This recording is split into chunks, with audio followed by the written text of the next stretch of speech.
जब कामदेव के वशीभूत हो ब्रह्मा जी ने अपनी ही पुत्री संग दुष्कर्म करना चाहा, तब शिव जी ने उन पर क्रोध किया तथा अपशब्द कहे। इसके पश्चात शिव जी की माया के अधीन होकर तथा अहंकार के वशीभूत होकर ब्रह्मा जी ने शिव जी से ही वैर मन में किया। तदुपरांत कामदेव पर कृपा करके दक्ष प्रजापति से यह कहा, हे पुत्र, तुम अपनी स्वेदका नामक पुत्री का विवाह कामदेव के साथ कर दो तो हमारा हृदय प्रसन्न होगा। ब्रह्मा जी की इस आज्ञा को सुनकर दक्ष ने कामदेव से कहा, हे अनन, मेरी पुत्री को, जो रतिनाम से भी प्रसिद्ध है, स्वीकार करो और प्रसन्नता पूर्वक तीनों लोकों पर विजय प्राप्त करते रहो। हो, कामदेव ने भी दक्ष की यह प्रार्थना स्वीकार कर ली। तब रति के साथ कामदेव का बड़ी धूमधाम के साथ विवाह हुआ।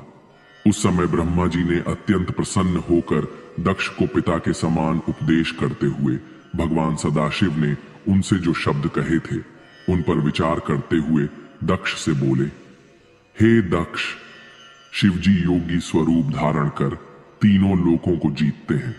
भोग विलास को त्याग स्त्रीहीन होकर सदैव स्वच्छंद विचरण करते हैं। अपनी 10 इंद्रियों पर विजय प्राप्त कर वे स्वाधीन बने हुए हैं। अतः तुम ऐसा उपाय करो जिससे शिवजी सांसारिक रीति के अनुसार अपना विवाह कर लें। ऐसा हो जाने पर हम निश्चिंत हो जाएंगे। शिवजी ने तुम्हें भी बहुत धिक्कार दिया है और अपने बड़प्पन के अहंकार में भरकर किसी को कुछ नहीं समझा है। यदि विष्णु ने हमसे ऐसा कहा होता तो हम कुछ भी बुरा नहीं मानते। शिवजी हमारे पुत्र होते हुए भी हमारे प्रति ऐसे कटु वचनों का प्रयोग करते हैं और तुमसे भी, जबकि तुम उनके भाई होते हो, इस प्रकार अनादर वचन कहते हैं। सो यह किसी भी हालत में उचित नहीं है। अस्तु, जब तक शिवजी किसी स्त्री से विवाह नहीं कर लेते तब तक हमारा शोक दूर नहीं होगा। अब सोचने की यह बात है कि संसार में ऐसी कौन सी स्त्री है जिसके ऊपर शिवजी मोहित हो जाएं और उससे अपना विवाह कर लें तथा वह स्त्री शिवजी की सारी चतुर्वराई को दूर कर दे। यहां यह बात ध्यान में रखने की है कि जब कामदेव भी शिवजी को वश में नहीं कर सका तो अन्य देवता उनके समक्ष किस प्रकार ठहर सकते हैं। फिर भी यदि कामदेव कुछ प्रयत्न करें तो शायद काम बने। इतना कहकर ब्रह्मा जी हंसते हुए कामदेव के पास जा पहुंचे। कामदेव ने उन्हें अत्यंत आदर पूर्वक अपने पास बैठाया। उसी समय उनके श्वास से एक अत्यंत सुंदर पुरुष उत्पन्न हुआ। उसका नाम उन्होंने वसंत रखा। वसंत के जन्म से कामदेव की शक्ति में वृद्धि हुई। उस समय तीनों प्रकार की वायु चलने लगी तथा पक्षी गण मधुर स्वरों में चहचहाने लगे। कामदेव की उस शक्तिशाली सेना को देखकर ब्रह्मा जी ने कहा, हे मन्मथ, यदि तुम अपने पराक्रम से शिवजी को वश में कर लो तो तीनों भवनों में तुम्हारी अत्यंत प्रसिद्धि होगी। अस्तु, तुम मेरी आज्ञा मानकर इस कार्य को शीघ्र संपन्न करो।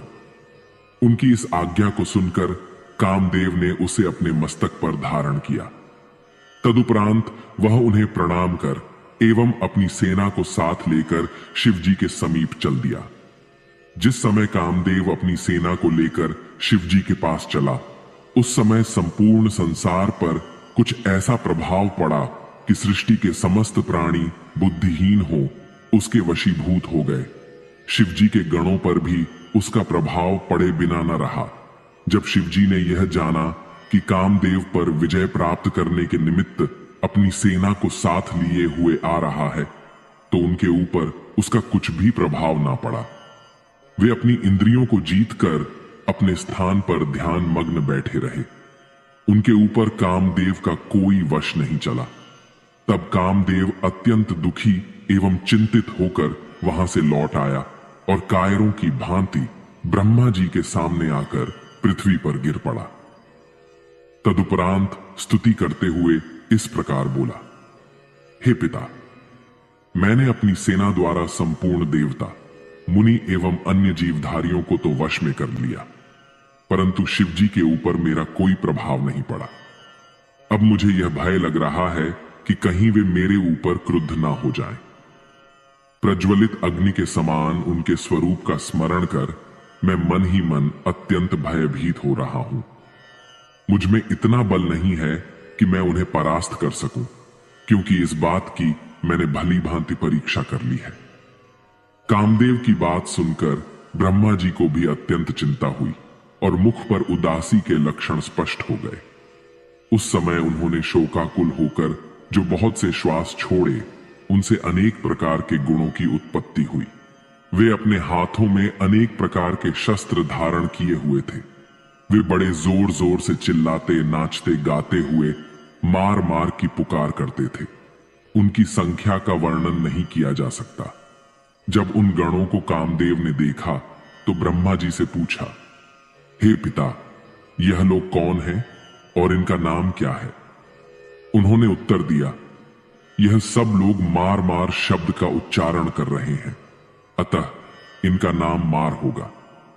हे आनंद, तुम इस सेना को अपने साथ लेकर एक बार शिव जी के पास फिर जाओ और ऐसा उपाय करो जिससे शिव जी किसी स्त्री के साथ विवाह करना स्वीकार कर लें।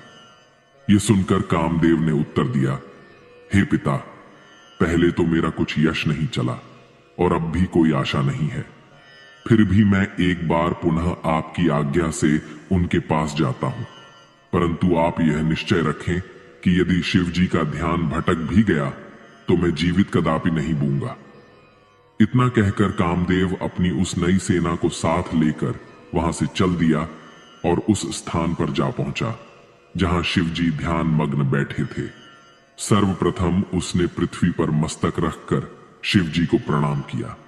तदुपरांत उनकी प्रसन्नता के निमित्त अनेक प्रकार से उनकी स्तुति की।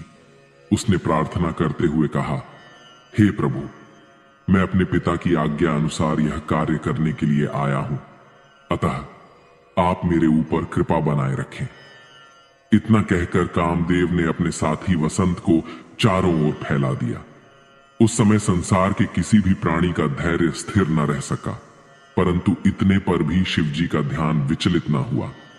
कामदेव का उस समय भी यह बड़ा सौभाग्य रहा कि शिव जी ने उसे भस्म नहीं कर दिया। तत्पश्चात कामदेव लज्जित होकर पुनः ब्रह्मा जी के पास लौट आया और बोला, हे पिता, शिव जी पर मेरा इस बार भी कोई वश नहीं चला। यदि आप चाहते हैं कि शिव जी विवाह अवश्य करें तो किसी अन्य उपाय का आश्रय लीजिए।